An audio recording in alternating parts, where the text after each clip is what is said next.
So, hey, good morning, guys. We're on chapter 5. Behold a pale horse. Goodbye, USA. Hello, New World Order.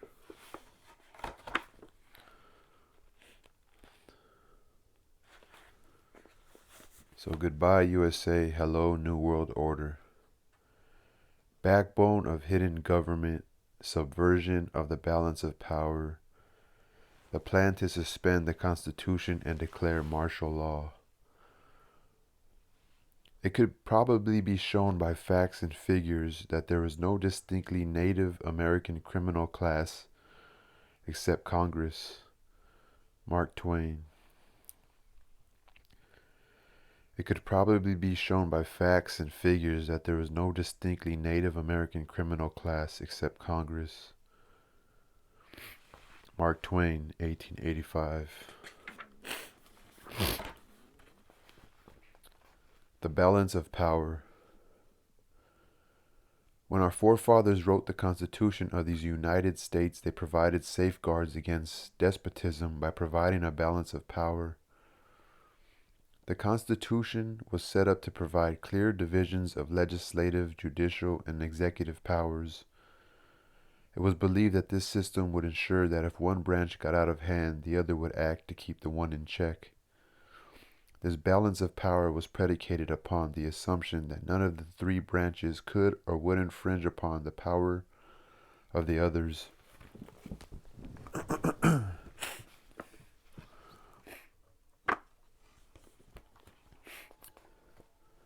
The Constitution is clear on the functions of each of the branches. The legislative will make the laws, the judicial will interpret the law, the executive will decide policy and enforce the law. This, of course, is the simplest of explanations, but this is not a textbook on government. My intent is to acquaint you with simple basics of the balance of power so that you can then understand how it has been subverted. The legislature, Congress, in the form of the House and Senate, is required to publish the laws that are made, and this is done in the Congressional Record and the Federal Register. Pending or passed legislation can be obtained by citizens through their congressmen or from the government printing office. Citizens cannot be held responsible for the law if it is not made available to them. It is paradoxical that the government body most representative of the American citizen is the one that has been the most easily subverted.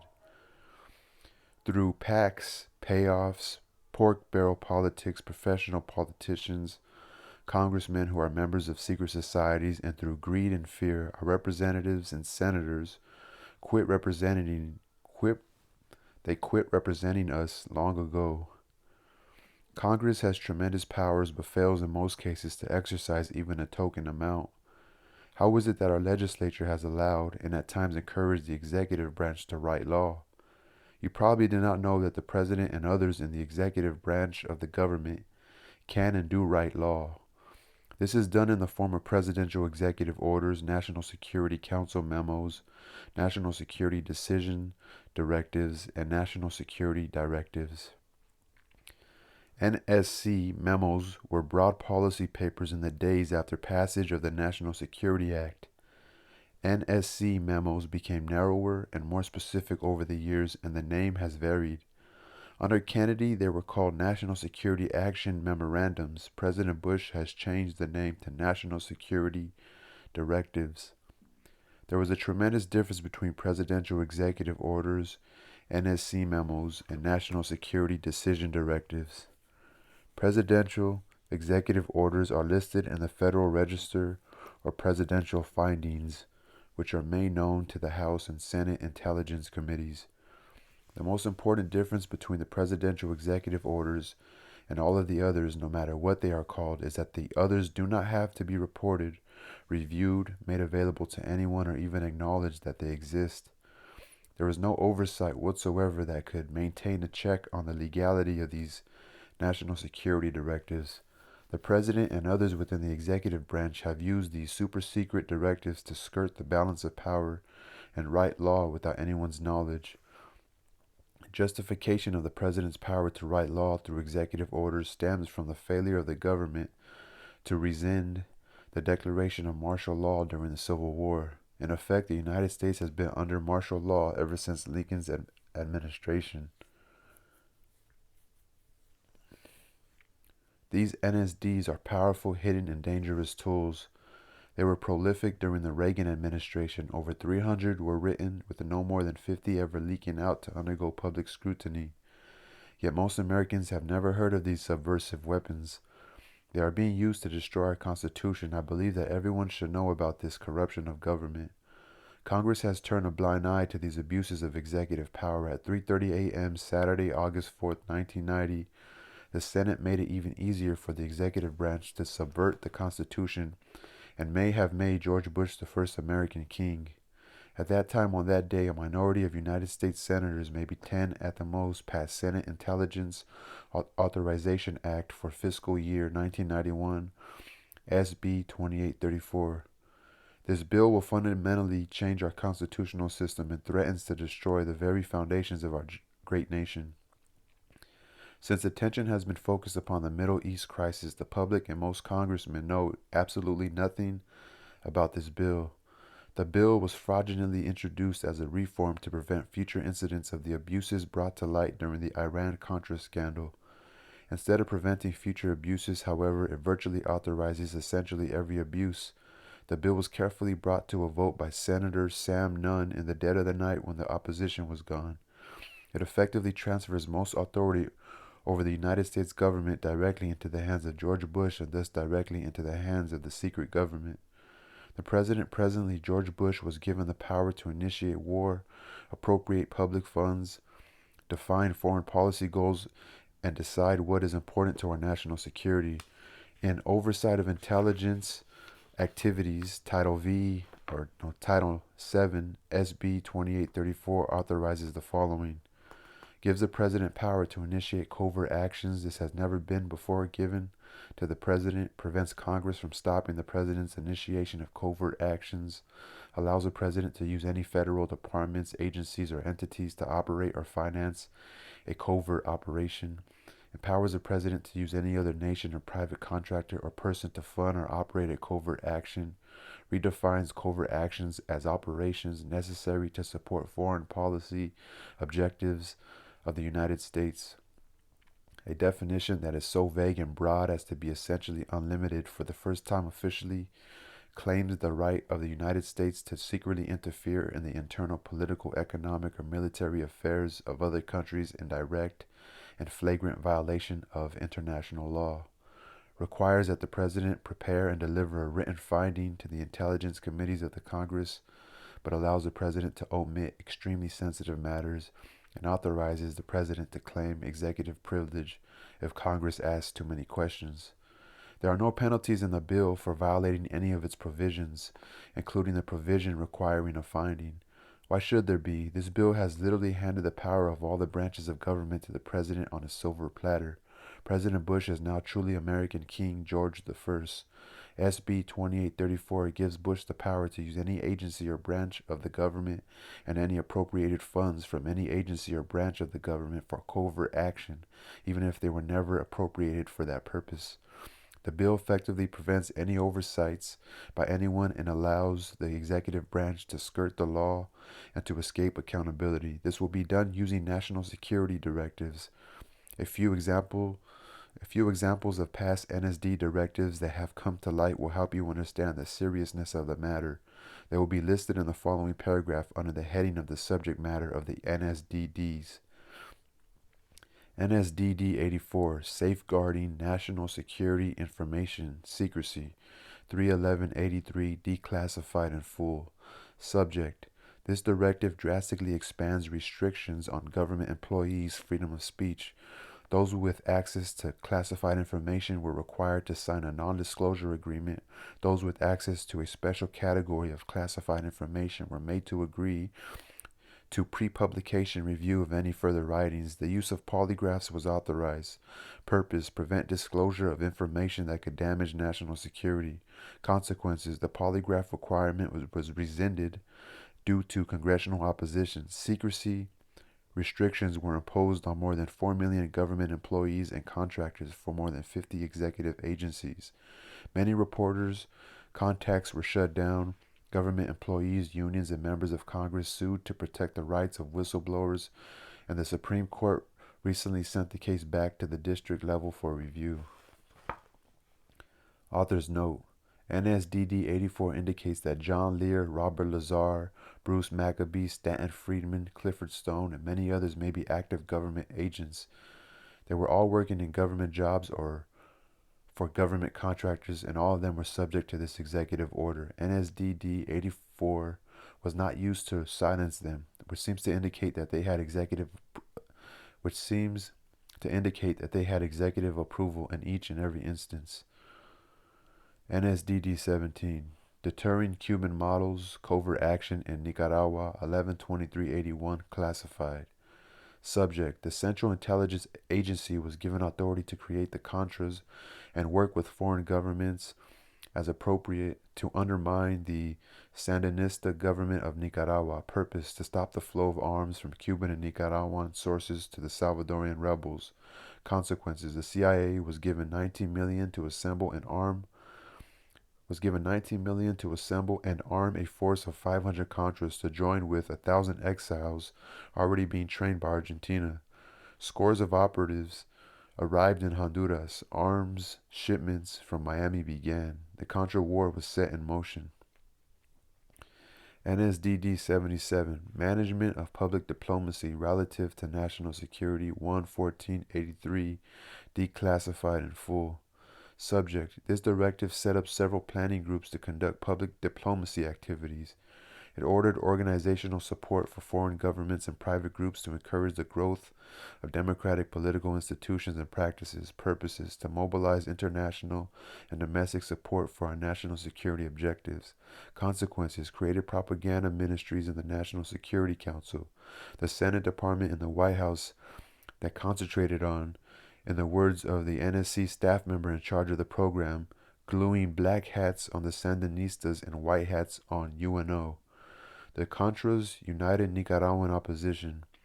Stories were planted in the press, journalists were pressured. The General Accounting Office later found that these activities violated the law banning covert propaganda inside the United States. How many other covert propaganda programs do you think are operating against the American citizens? I can assure you that there are many more than you would ever believe. NSDD 138. International Terrorism, 4/3/84, classified. Subject: this directive endorsed the principle of preemptive strikes and retaliatory raids against terrorists and called on 26 federal agencies to recommend specific measures to combat terrorism. Purpose: to lessen international terrorism and free U.S. hostages in Lebanon. While this NSD directive pretends to be concerned about international terrorism, it is really a thinly disguised authorization of preemptive strikes and retaliatory raids against patriots in this country. When FEMA is activated, patriots will be rounded up in the dead of night, most likely on a national holiday such as Thanksgiving. Government agents and law enforcement officers in every city across the nation have received anti-terrorist training under this NSDD directive, and I can assure you the target is patriots. Consequences: set up the Terrorist Incident Working Group under a North and the NSC. Its first major action was the interception and capture of the Achille Lauro hijackers, which gave North's career an important boost. Either NSDD 138 or a subsequent NSD directive on terrorism authorized the training of 3 Lebanese units for preemptive strikes. When problems arose, Director of Central Intelligence William Casey took that operation off the books and enlisted Saudi Arabian help in an attempt to assassinate the head of Hezbollah. A resulting car bombing killed about 80 in Beirut. Sheikh Fadlallah. The target was unhurt. The U.S. military, along with civilian law enforcement teams, conducted joint anti-terrorist training across America. To allay public fears, the participants wore civilian clothing. NSD directives have become the de facto legislative vehicle of the national security state. It has become known through the research of Susan Fitzgerald, a research consultant at the Fund for Constitutional Government in Washington, who has collected declassified NSD directives, that many were released without the White House letterhead at the top of the page and without the president's signature at the bottom. This, she speculates, is to conceal the fact that the signatures on some of them would reveal that they had been made by AutoPen, not by Ronald Reagan's own hand. That should give you a taste of what we are up against. Please understand that virtually all but a very few NSD directives still remain classified, and unless the public forces disclosure, their effect will probably never be known. Somewhat within the volumes of secret NSD directives, there is a plan to suspend the Constitution of the United States of America. The existence of this plan surfaced during the Iran-Contra hearings. Congressman Jack Brooks, Democrat, Texas, attempted to bring it into the open. When he asked Colonel North directly if North had ever helped draft a plan to suspend the Constitution, Brooks was silenced by the committee chairman, Senator Daniel K. Inouye, Democrat, Hawaii. Senator Inouye stated that the subject dealt with national security and any questions regarding the matter could be brought up during a closed-door session. We never learned the outcome. I would like to know who gave anyone in any branch of government with any title the right to suspend the Constitution at any time for any reason under any conditions. I believe the plan to suspend the Constitution is directly tied to the underground facility called Mount Weather and to the Federal Emergency Management Agency, FEMA. Mount Weather is so shrouded in secrecy that 99.9% of Americans have never heard of it. FEMA, however, is another story. Remember Hurricane Hugo? Remember the federal agency FEMA that was sent to handle the emergency was thrown out by the citizens because of gross incompetence? FEMA was incompetent because emergency management is just a guise for its real purpose, which is to take over local, state, and federal government in case of a national emergency. The only way FEMA could do such a thing is if the Constitution were suspended and martial law were to be declared. Therefore, its very existence is proof positive that a plan to suspend the Constitution does in fact exist.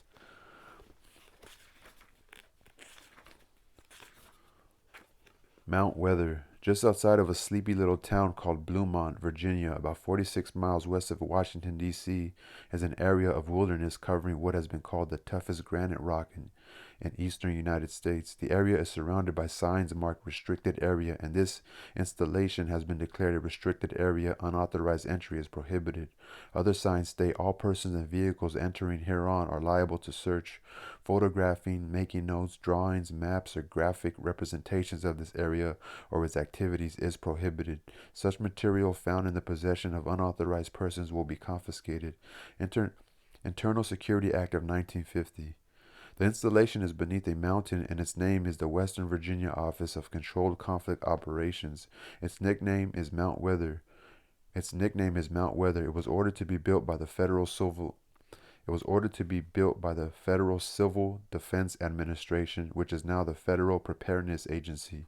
Mount Weather was designed in the early 50s as a part of a civil defense program to house and protect the executive branch of the federal government. The official name was the Continuity of Government Program. Congress has repeatedly tried to discover the real purpose of Mount Weather, but so far has been unable to find out anything about the secret installation. Retired Air Force General Leslie W. Bray, director of the Federal Preparedness Agency, told the Senate Subcommittee on Constitutional Rights in September 1975, I am not at liberty to describe precisely what is the role and the mission and the compatibility that we have. I am not at liberty to describe precisely what is the role and the mission and the capability that we have at Mount Weather or at any other precise location. In June 1979, Senator John Tooney, Democrat, California, chairman of the Subcommittee on Constitutional Rights, charged that Mount Weather held dossiers on at least 100,000 Americans. He later alleged that the Mount Weather computers, described as the best in the world, can obtain millions of pieces of additional information on the personal lives of American citizens simply by tapping the data stored at any of the other 96 federal relocation centers. Remember, he wrote this book in 1989. I know from my stint with the Office of Naval Intelligence that these dossiers consist of information collected about American patriots, men and women who are most likely to resist the destruction of our Constitution and the formation of the totalitarian police state under the New World Order. The data bank is constantly updated so that when the appointed hour arrives, all patriots can be rounded up with little, if any, effort. The plan calls for this to be accomplished in the dead of the night on a national holiday. The most likely holiday is Thanksgiving, when everyone, no matter the religion, race, or creed, will be at home. The targets will be no. Um, I'm thinking. I know from my stint with the Office of Naval Intelligence that these dossiers consist of information collected about American patriots, men and women who are most likely to resist the destruction of our Constitution and the formation of totalitarian police state under the New World Order. The Patriot Data Bank is constantly updated so that when the appointed hour arrives, all patriots can be rounded up with little, if any, effort. The plan calls for this to be accomplished in the dead of the night on a national holiday. The most likely holiday is Thanksgiving, when everyone, no matter the religion, race, or creed, will be at home. The targets will be ripe for the picking after a heavy meal, maybe some alcoholic beverages, and during a deep sleep. There was a traitor in the Patriot movement who provides the secret government with accurate names and addresses of patriots who will fight to protect and defend the Constitution. My recommendation is that no patriot should ever be at home or at the home of any family member on any holiday ever again until the traitors have been hung and the Constitution restored as the supreme law of the land. It's pretty radical. Some sources state that Mount Weather is virtually an underground city complete with dormitories, private apartments, streets, sidewalks, cafeterias, hospitals, water purification systems, power plant, office buildings, a lake fed by fresh water from underground springs, a mass transit system, and many other astounding things. Several disturbing facts emerge when one researches Mount Weather. One is the conclusion that a complete parallel government exists at the site. 9 federal departments exist there: Agriculture, Commerce, HUE, HUD, Interior, Labor, State, Transportation, and the Treasury. Apparently, at least 5 federal agencies are also in residence: FCC, Selective Service, Federal Power Commission, Civil Service Commission, and the Veterans Administration. 2 privately owned corporations have offices at Mount Weather: the Federal Reserve and the U.S. Post Office. There is also an office of the presidency. What makes all this upsetting is that there is a president and a complete set of cabinet officers in residence at Mount Weather. Who are they and who appointed them? Where is such a thing provided for in the Constitution of the United States of America? Mount Weather is the operational center, the hub of over 96 other underground federal relocation centers scattered across the United States. The majority of these appear to be concentrated in Pennsylvania, Virginia, West Virginia, Maryland, and North Carolina. Each of these facilities contains computer data, banks holding information, not on enemy agents, Soviet diplomats, or suspected terrorists, but on American citizens, patriots. A list of other files kept at the facilities was furnished to the Subcommittee on Constitutional Rights in 1975. The list included military installations, government facilities, communications, transportation, energy and power, agriculture, manufacturing, wholesale and retail services, manpower, financial, medical, and educational institutions, sanitary facilities, population, housing shelter, and stockpiles. The committee concluded that these databases operate with few, if any, safeguards or guidelines. Senator James Aborzik, Democrat, South Dakota, a member of the subcommittee, said, "I feel the entire operation has eluded the supervision of either Congress or the courts." Chairman Tooney said, "Mount Weather is out of control. Nothing was done by Congress to rectify the situation, however, and Mount Weather remains out of control." Former high-level officials from Mount Weather agree that the base at Mount Weather is much more than any standby government facility or storage center for the preservation of records. They describe it as an actual government in waiting. "We do not merely store essential information. The facility attempts to duplicate the vital functions of the executive branch of the administration. As stated above, according to my research, this includes a president and all cabinet members actually in residence. Protocol even demands that subordinates address them as Mr. President or Mr. Secretary. Most of these mysterious appointees have held their positions through several administrations. We just act on the orders of the president in national emergencies," said one former Mount Weather official. The FPA, in its 1974 annual report, stated that studies conducted at Mount Weather involved the control and management of domestic political unrest where there are material shortages such as food riots, or in strike situations where the FPA determines that there are industrial disruptions and other domestic resource crises. The report states that the bureaucracy at Mount Weather invokes what it calls civil crisis management. Officials who were at Mount Weather and who have furnished us with data say that during the 1960s the complex was actually prepared to assume certain government powers at the time of 1961 Cuban Missile Crisis and the assassination of President Kennedy in 1963. The source said that the installation used the tools of its civil crisis management program on a standby basis during the 1967 and 1968 urban riots and during a number of national anti-war demonstrations against the administration by the American people. Daniel J. Cronin, who was assistant director for the FPA, outlined a massive surveillance and manipulation program that is directed against the American population on a continuing basis. The FPA has organized an impressive armament of resources and equipment. Mr. Cronin described in an interview his agency's attitude toward its wide-ranging surveillance program. We try to monitor situations, he said, and get to them before they become emergencies. No expenses spared in the monitoring program. He cited reconnaissance satellites, local and state police intelligence reports, and law enforcement agencies of the federal government as examples of the resources available to the FPA for information gathering. The only document that I was able to find that attempts to outline some of the statutory authority of Mount Weather is Executive Order 11490. It was drafted by General George A. Lincoln, former director for the Office of Emergency Preparedness, preceded FPA, and was signed into law by President Nixon in October 1969. Executive Order 11490 superseded Executive Order 11051, signed on October 2, 1962 by President Kennedy. Kennedy's order used the language, whereas national preparedness must be achieved, as may be required to deal with increases in international tension with limited war or with general war, including attack upon the United States. Nixon's order began, whereas our national security is dependent upon our ability to assure continuity of government at every level in any national emergency type situation that might conceivably confront the nation. Nixon has deleted any reference to war, imminent attack, and general war from the order and replaced them with the phrase during any emergency that might conceivably occur. Nixon's order, which is the one in effect today, allows the government in the form of FEMA to suspend the Constitution for literally any reason they decide to call a national emergency. I cannot find a plan or executive order anywhere which outlines any procedure or allowance for the restoration of the Constitution after a national emergency has ended. This leads to the obvious conclusion that no restoration of the Constitution is contemplated or desired by those in power. In 1975, Senator Tooney expressed concern. We know from what we've heard in the press that 15,000 names were being maintained by the FBI for detention in an emergency. We also know that the IRS had its files on individual taxpayers. We know that the CIA had their Operation Chaos, and that the NSA has the records of conversations that have been intercepted electronically.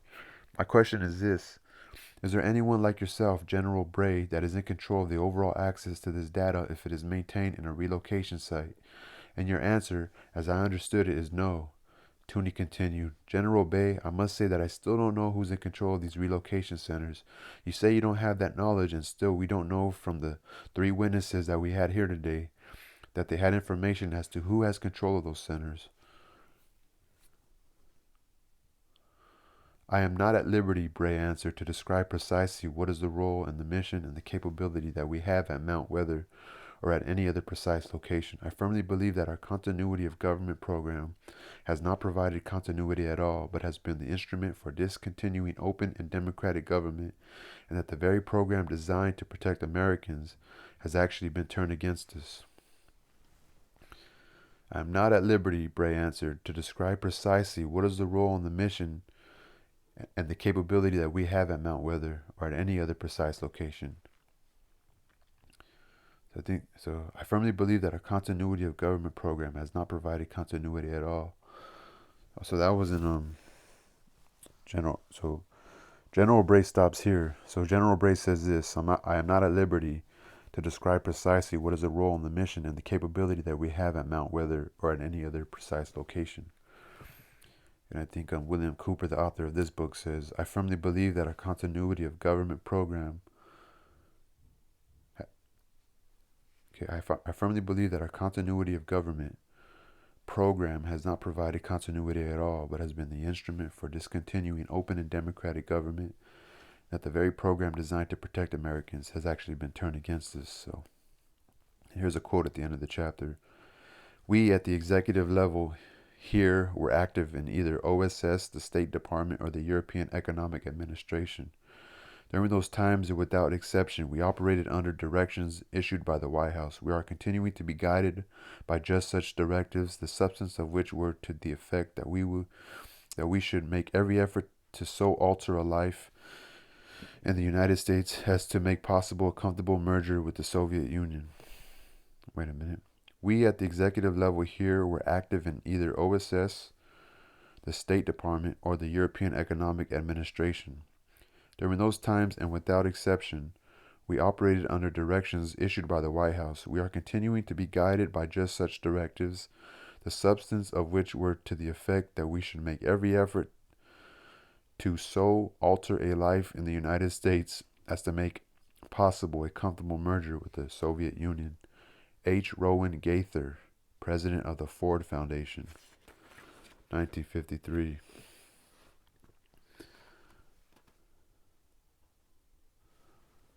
So this is his, what do you call it? These are his sources. Anyway.